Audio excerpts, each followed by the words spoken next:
Good morning. I'm at that stage where I'm starting to harden off the first few little things out my greenhouse. Got some sweet peas there, some lettuces and some sunflowers, a couple other things. So I'm starting to put them out for a couple of hours today. I'll have them out for.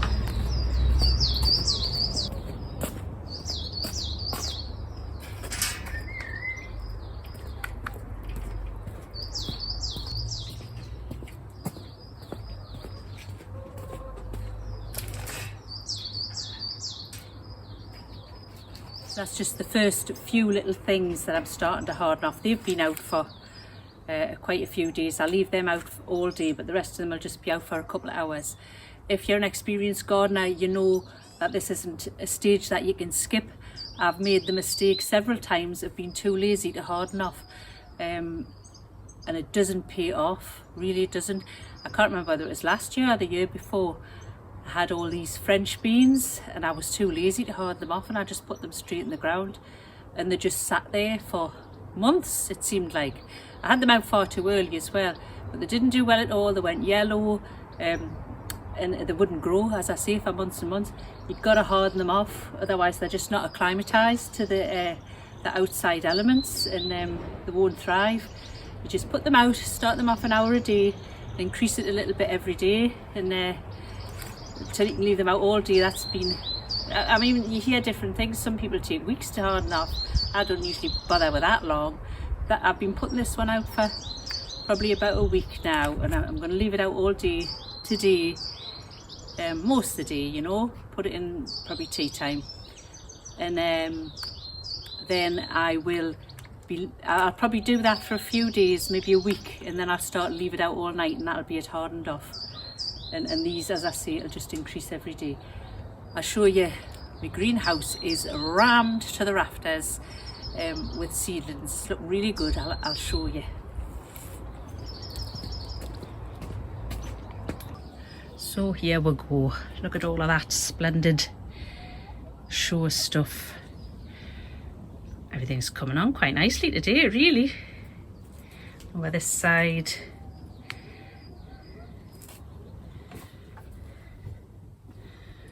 Just all sorts. I'll not go through everything that I've got. Lettuces, kales, cabbages, tomato. I planted on all my little tomato seedlings. I think you see that's probably out of focus. The other day I planted them all on. They're all coming on well. I have to say though, I'm getting a bit worried about my squash and my courgettes. Absolutely nothing. I've got two different types of squash planted there, and there's just no sign, and they've been in for a while, and my courgettes haven't either. I keep blaming the cold temperatures. These are my peas and beans are starting to germinate and pop up now. It gets to this stage and I think maybe I can pull it off. Maybe I can actually grow a vegetable garden. Look at them, they're all lovely and healthy, aren't they?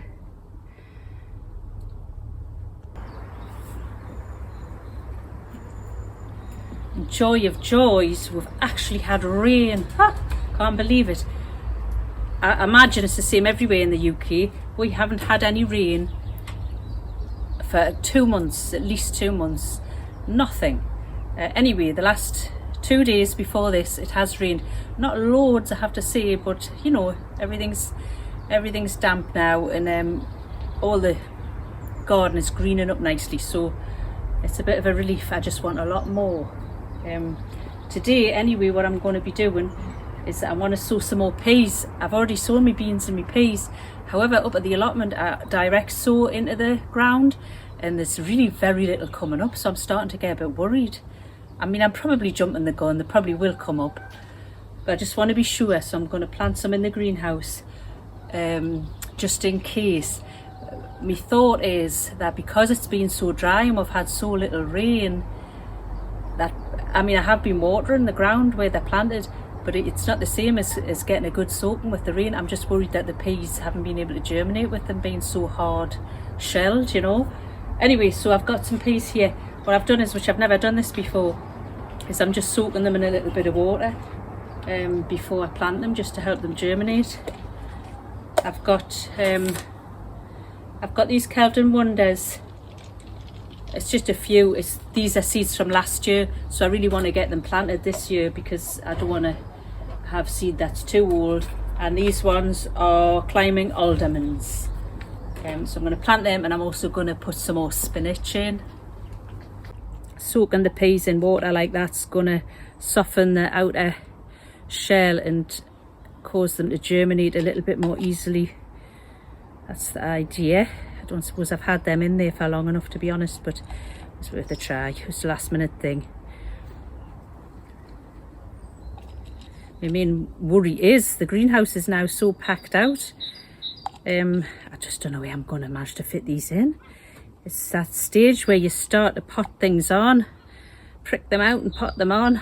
The greenhouse gets fuller and fuller and fuller, doesn't it? And I'm pretty much at capacity now. However, there's always room for more. You can always find a way to fit them in. I found that with the freezer as well, when you buy too much shopping. There you go, that's perfect. 2 rows of these Kelvin Wonders, and the rest will be the climbing aldermans.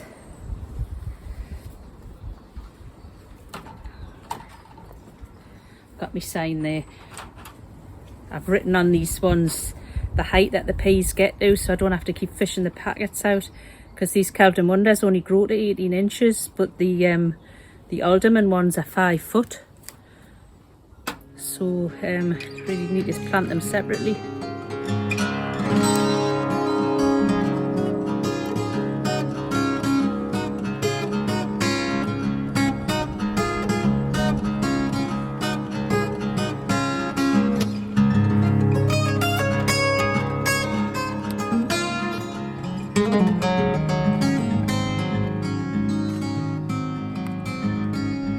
Thing I've got to go in today, I've got some spinach beet. It's perpetual, so you know, I'm just thinking if that comes back every year, that's great.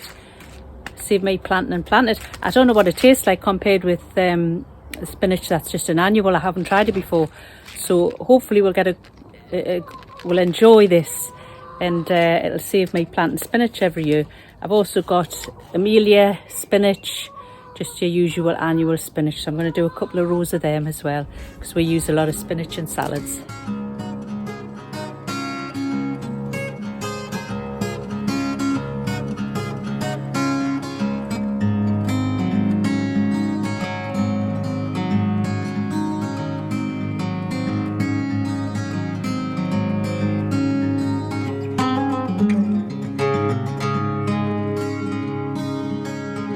That's actually quite interesting if you have a look at those seeds.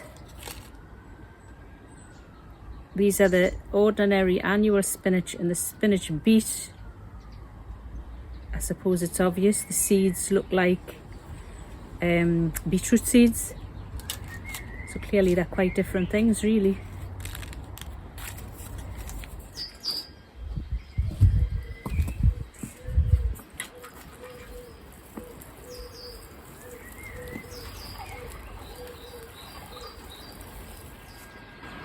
Was it last week's video or the week before? I planted these buckets out with salad seeds of different types, spinach and all kinds of different things. Can't remember now. Chard, rocket. Anyway, they're sprouting, so I'll show you how they're coming along.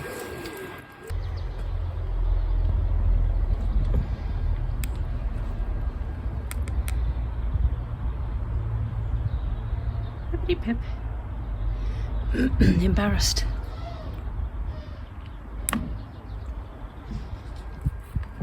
Alright, that's me rocket. Lots of that sprouting up. Nothing in that one. That's carrots. Chard coming up. Those two, they were already sprouted. I had pushed them in there. Lots of chard coming up. Spring onions. Something there. Not sure about them. That's the spinach. Next one's carrots. There's nothing coming up there. And then this bottom one.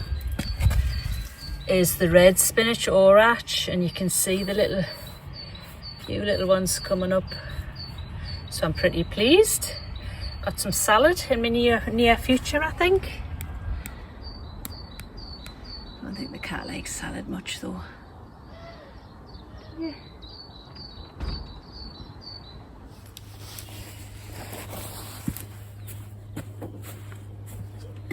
Thought I'd scoot up the allotment and show you what's going on up here.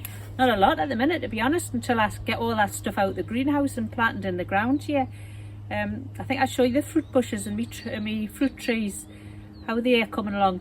Actually, since we've had this rain yesterday, things do look nicer, they look happier in the ground, you know what I mean? I'll show you. Look at how fabulous the rhubarb is. It's so vigorous when it comes on. Actually, I had something unusual happen to me. Rhubarb, it started to flower, which is apparently quite unusual. Did I chop that other flower off? I'll have a look. I think I took it off. Yeah, I did. They were there. There's two plants here, and we're getting these huge kind of bulbous pink flowers on them, which were really beautiful, but I thought I'd better take them off if I wanted the plant to grow more. Apparently, it's if they are heritage varieties. I got these two plants off an allotment neighbour, so I don't know what variety they are, but I assume they must be a more old-fashioned type, and they're more prone to flowering like that. So I just cut the flowers off and put them in a vase at home. It was quite nice, actually. And then look at that beautiful comfrey. I do like me comfrey. I got that off the same neighbour, actually. Another really vigorous plant that I've used for a lot of things. I've just strewn it on the borders just to rot down. It's a bit messy to do that. Put it in the compost, feed it to the hens. I made comfrey tea one time. Very useful, and also when it flowers, the bees love it, so that's good. You can chop it right down in the ground. I think it's twice in the season, and take everything off it, and it'll grow back again. So this behind me is the Victoria plum tree. We haven't had any fruit off it at all. This is the third year, but there's so much blossom on it this year. Fingers crossed we'll get something from that. And all around the edges of my fencing, I've got currant bushes and gooseberry bushes. I've put the currant bushes just because this is the only space I've got on the fence that gets very shady, very shadowy. I think they'll do all right. I hope they'll be okay. I just put them there last year, so they're a bit weedy and stringy, but they have got blossom on, so we'll see. I'll show you.